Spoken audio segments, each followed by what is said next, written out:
Hi, it's me again with CorelDraw Tips and Tricks. Maybe about a week ago, I made a video on how to make this line, and it was a little bit involved.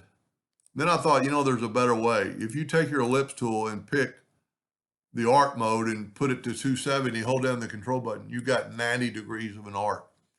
I'm going to go ahead and make that a 1/2 inch line, but then I'm going to hit F12 on my keyboard.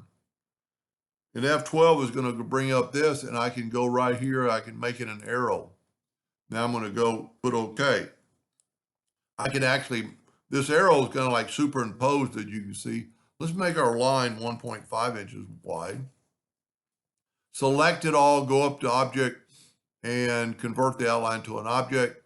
We can now left click, right click, and I'm going to make a duplicate of that to kind of do what I did the other day. Control D and make a duplicate while holding down the control button. Get the two-sided arrow and go right there. Normally I take the virtual segment delete key, but it's just as easy, if not easier, just to weld it. And then you can do whatever color you want in there.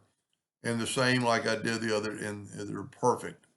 You could hit the plus key in your keyboard, mirror it both directions, and then put that there, have it snap to, and weld that, and now you have a arrow like that.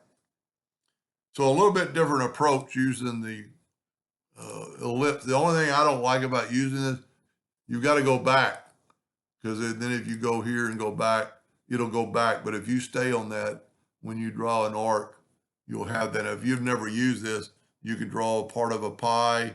You can draw 90% of the pie gone, and it's pretty cool what you can do with it. Anyway, I hope that helped a little bit. Thank you for watching.